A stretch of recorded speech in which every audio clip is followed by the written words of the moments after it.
안녕하세요. 저는 30대 초반의 여자입니다.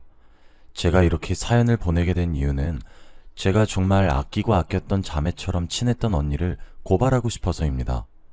아무래도 사연으로 보내는 터라 어쩔 수 없이 가명을 사용해야 하고 많은 것을 밝힐 수는 없겠지만 그래도 이렇게 사연을 보냄으로써 제 마음의 응어리도 털어내고 싶기도 해서 글을 쓰게 되었습니다. 제게는 동네에서 정말 친한 언니가 하나 있었습니다. 언니 이름은 소진이었습니다. 이제 언니라고 부르기도 싫네요. 편의상 그 여자라고 칭하도록 하겠습니다. 소진이라는 여자는 저와 한 동네에서 나고 자란 여자였습니다. 그리고 무척이나 집이 불우했어요. 그 여자의 아빠는 맨날 첫날 술을 퍼먹으면서 폐인처럼 살았고 어쩔 때는 손찌검까지 서슴지 않았어요. 그리고 그 폭력을 견디다 못한 그 여자의 엄마는 가출을 했고 생사도 모릅니다. 그렇게 그 여자는 할머니와 아빠 이렇게 셋이서 함께 살았어요. 그 여자의 아빠는 불행인지 다행인지 자신을 낳아준 엄마, 즉 그 여자의 할머니에게는 손을 올리지 않았기에 그렇게 사는 것이 가능했죠. 아무래도 한 동네에서 자라다 보니 그 집안이 정말 유명했습니다. 그리고 저희 집은 그런 집을 많이 도와주었습니다. 오밤중에 지 아빠 술버릇에 시달려서 맨발로 쫓겨나게 되면 우리 집에서 재웠어요. 그 집 아빠는 돈을 벌려는 생각은 눈꼽만큼 하지 않았거든요. 그래서 그 집 할머니가 폐지를 주운 돈으로 겨우겨우 먹고 생활하는 데 쓰였죠. 우리 집에 데려와서 밥 해먹인 끼니만 합쳐도 몇천 끼는 될 겁니다. 학창시절 내내 붙어 다녔으니까요. 그 여자는 저보다 비록 한 살 많은 언니였지만 우린 둘도 없는 친구 사이가 되었거든요. 그 집 할머니가 저희 집에 매번 고맙다고 나물이며 뻥튀기며 사소하고 자잘한 먹거리를 자주 보내주셨어요. 그리고 그 여자의 첫 대학 등록금을 저희 집에서 내주었죠. 그 정도로 우린 친했습니다. 내 공부를 그 여자가 과외 선생님처럼 붙어 앉아서 가르쳐 주었고 우리 집에서 대부분의 숙식을 해결했어요. 저희 부모님은 그 여자가 제 공부를 가르쳐 준다는 이유 하나만으로 달에 30만 원씩 과외비라며 용돈을 주었고 숙식과 숙박을 해결해 주었죠. 어린 나이였지만 그 여자가 우리 집에 신세를 짓고 있다는 사실을 빠르게 알아차렸어요. 하지만 하나도 아깝지 않았습니다. 저는 외동딸이었고 외로웠으며 그런 자상하고 따뜻한 그 여자를 무척이나 좋아했고 잘 따랐으니까요.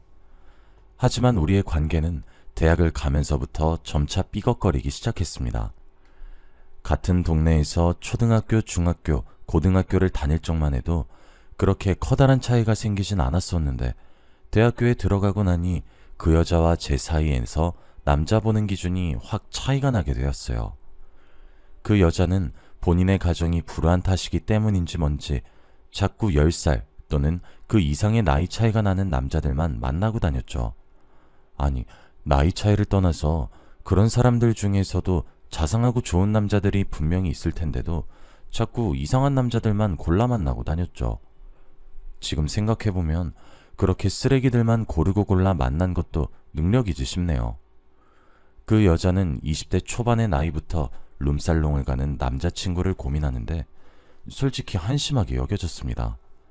저와 다른 관념을 가진 그 여자를 멀리하는 것은 어찌 보면 제게 당연한 순서였던 것 같아요. 그 여자는 그렇게 멀어져가는 제게 서운함을 느꼈고 저는 겉으로 아닌 척만 했습니다. 그러던 어느 날 그 여자가 제게 만나자고 얘기해서 약속 장소에 나가봤더니 제게 청첩장을 건네주며 꼭 자신의 결혼식에 왔으면 좋겠다고 하더군요. 언니 결혼해? 라며 제가 놀라 말을 건네자 그 여자는 사고를 쳐서 뱃속에 아이가 생겨버렸다며 수줍게 웃으며 말을 했어요. 그때는 꽤나 거리를 두고 지내던 시절이라 그 여자의 남자친구가 누군지 몰랐었죠. 하지만 이왕 이렇게 된 거 잘 지내고 살길 바라는 마음만 있었습니다. 그때부터 그 여자 태도가 좀 어이가 없었어요. 혼주석에 멀쩡히 살아있는 자기 아빠를 두고 저희 부모님을 앉히려고 하질 않나? 혼수가전을 해달라고 요청을 하질 않나? 엄연히 따지자고 하면 저희 부모님에게는 하나뿐인 딸의 딸 같은 친구일 뿐인 주제에 자꾸 제 부모님을 넘보는 듯한 느낌을 받았거든요. 저는 근데 원래 성격이 아닌 것은 아니라고 말을 하는 성격이라 그 이야기를 듣고 바로 딱 잘라냈어요. 임신한 자기가 불쌍하지도 않냐, 너무 매정한 것 아니냐 하면서 별 말 같지도 않은 소리라는 그 여자에게 저도 똑같이 선을 넘는 것은 아니냐, 적어도 혼주석에 앉아야 하는 순서는 친딸인 내가 먼저 해야 하지 않냐며 몰아붙였고 무산시켰죠. 아니, 당연한 것 아닌가요? 어찌되었든 진심으로 축하는 해주었지만 그 이후로 거리를 둔 채로 살려고 했습니다. 사람이 대학에 진학하고 나더니 더 이상해진 것 같았고, 굳이 주위에 좋은 사람들이 널렸는데 그 여자에게 얼매이고 싶지도 않았거든요.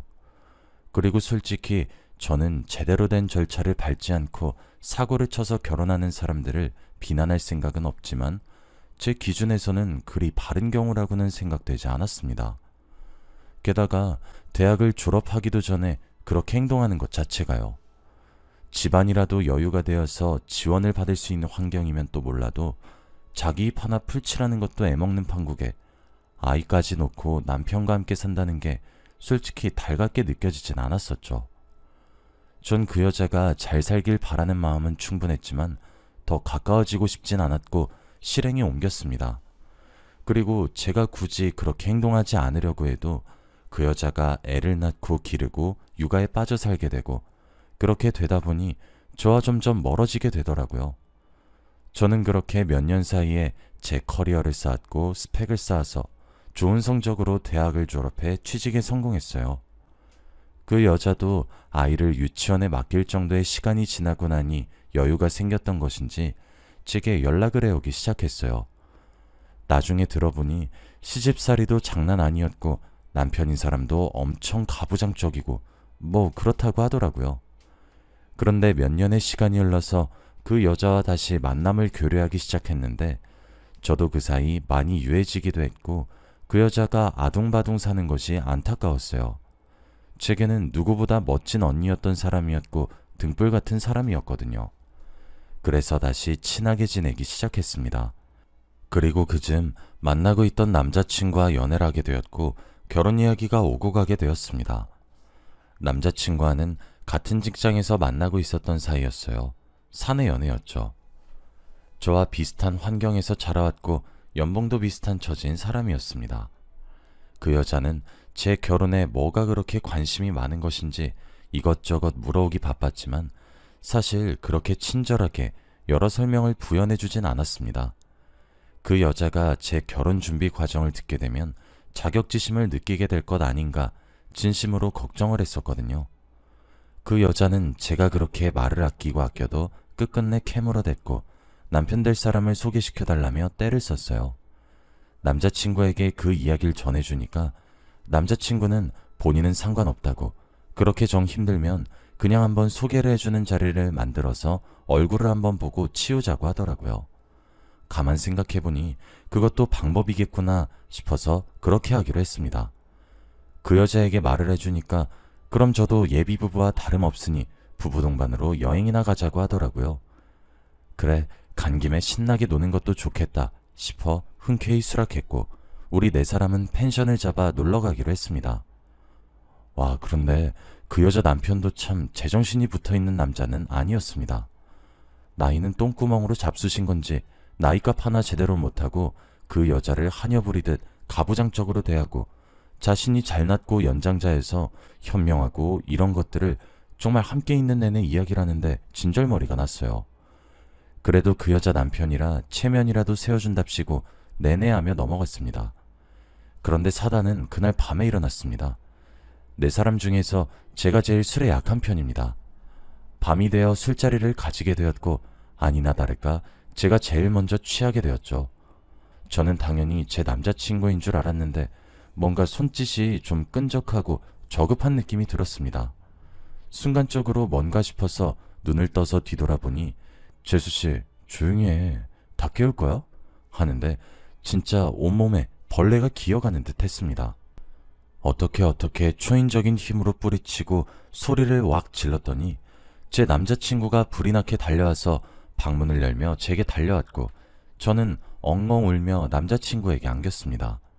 당연히 제 남자친구도 눈이 뒤집혔죠. 지금 당신 뭐하는 짓이냐고 화를 내는 남자친구에게 어디 연장자한테 두 눈 똑바로 뜨고 달려드냐며 오히려 그놈이 적반하장으로 나오기 시작했어요.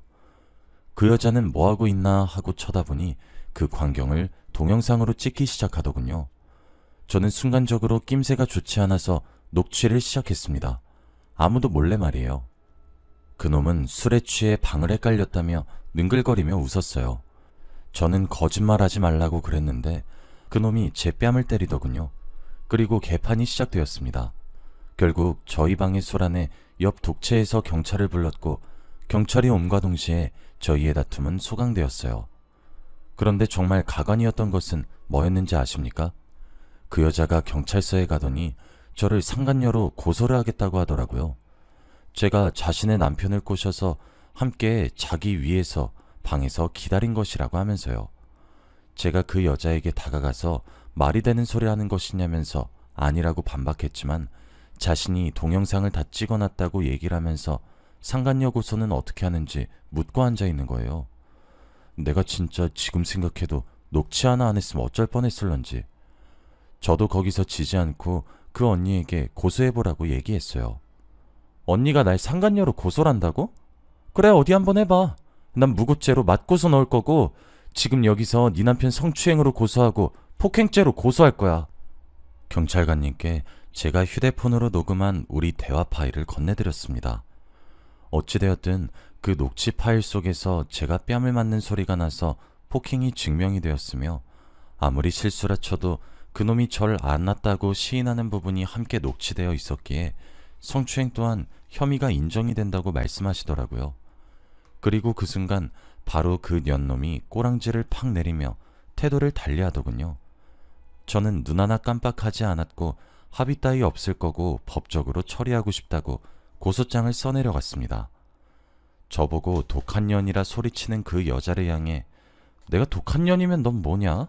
지긋지긋한 년 라고 똑같이 말대답을 해주었고 그렇게 고소장을 접수한 이후 저는 경찰관을 대동해서 남은 짐을 챙겼고 남자친구와 부랴부랴 그 장소를 떠났습니다. 그때까지도 제가 너무 화가 난 나머지 진정을 하지 못하고 있었어요. 그리고 남자친구네 자취방에 함께 도착했죠. 남자친구는 한참을 절 달래주고 진정시켜 주었어요. 한결 나아지더군요. 그런데 제가 진정을 하고 나니 남자친구가 입을 열었습니다. 그리고 그 사실은 정말 충격적이었어요.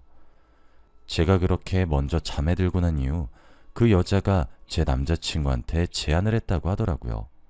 서로의 배우자를 한번 바꿔보는 것이 어떻겠냐고 하면서요. 진짜 더럽고 저급해도 정도가 있지 무슨 막장 드라마도 아니고. 남자친구가 정색을 하고 농담이 지나친 것 아니냐고 얘기를 하니 두 년놈이 맞다고 얼머부렸고 곧 그놈이 자신도 취해서 자러 가겠다고 하고 방으로 들어갔다고 하더라고요. 남자친구는 혼자 자고 있을 제가 걱정이 되기도 해서 따라가려고 했는데 갑자기 그 여자가 남자친구에게 고민이 있다며 우리끼리 술 한 잔을 더 하자고 했답니다.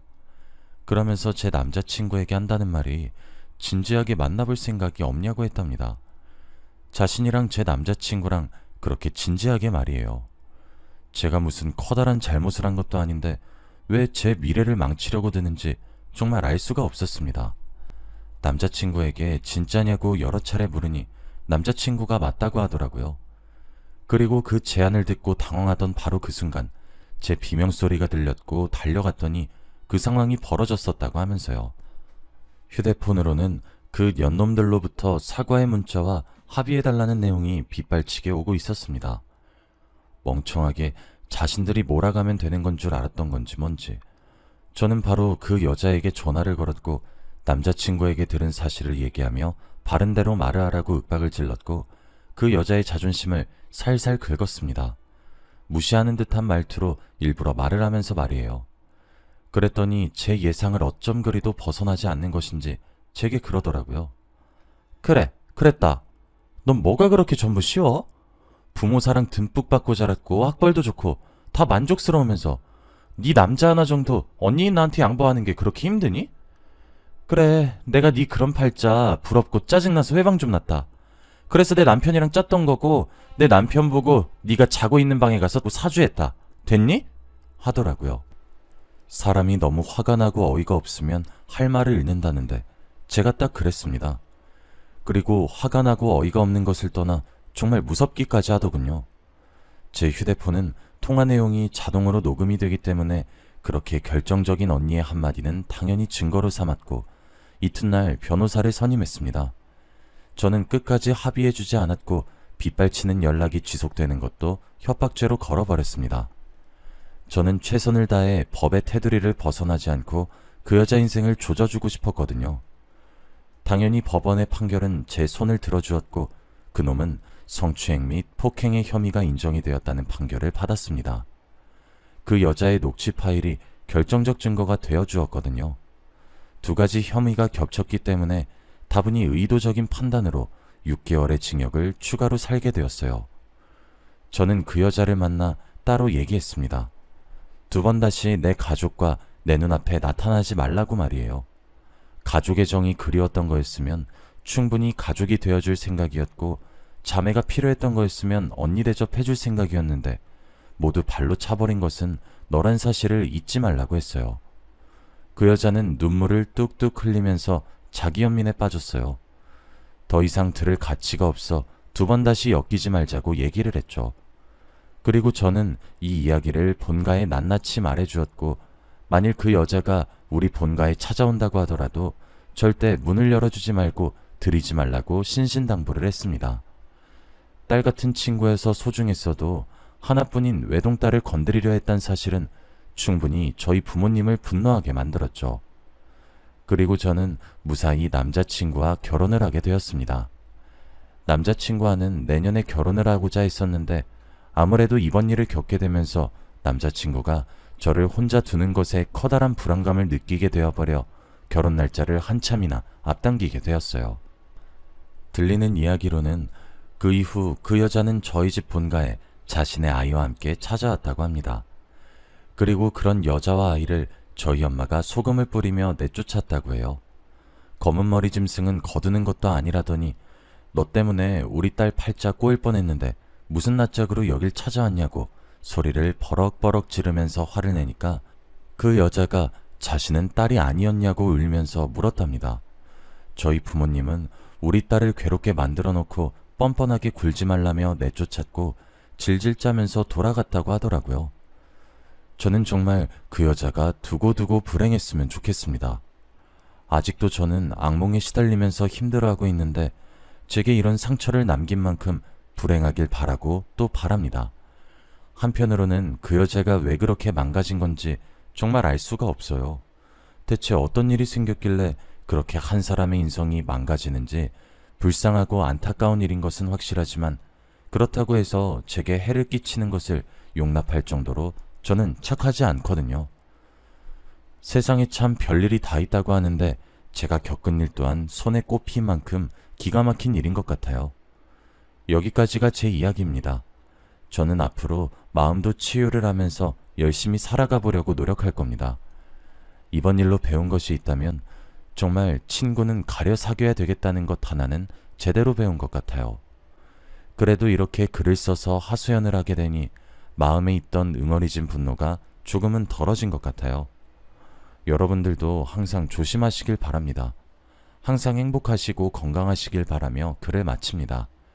제 글을 읽어주셔서 정말 감사합니다.